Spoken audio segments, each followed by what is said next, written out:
Nós vamos invertir também, começando forja agora aqui, 1,6 milhão de facilidade deportivo.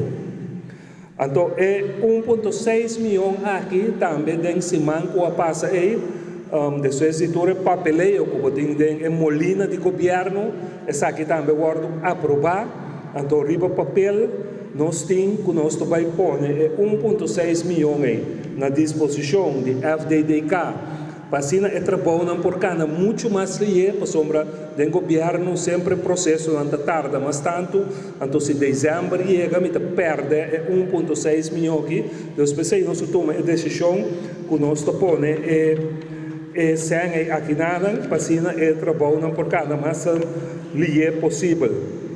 Então é 1,6 milhão aí, 1,8 milhão, sorry.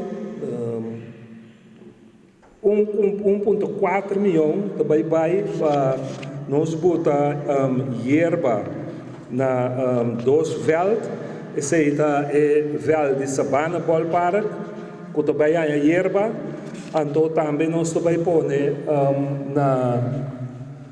para trás de caminho da Cedric, que estava dando no landhuis, e não tem veld de Little League, então esse também há hierba em Anan, para assim roupa em de Little League, de Liga de Willemstad, também por ter veld que não por trem de ribaje.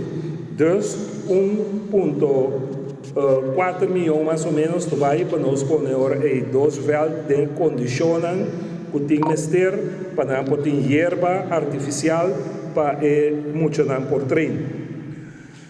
Nós seguimos agora com a montap ballpark na montanha, nós também cambia tour e luz nan e assim na luz LED.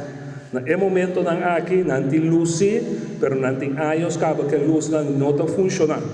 Então não também tem luz na LED. Nós temos também na velha de Victory Boys também nós também cambia toda a luz nan para assim na luz LED.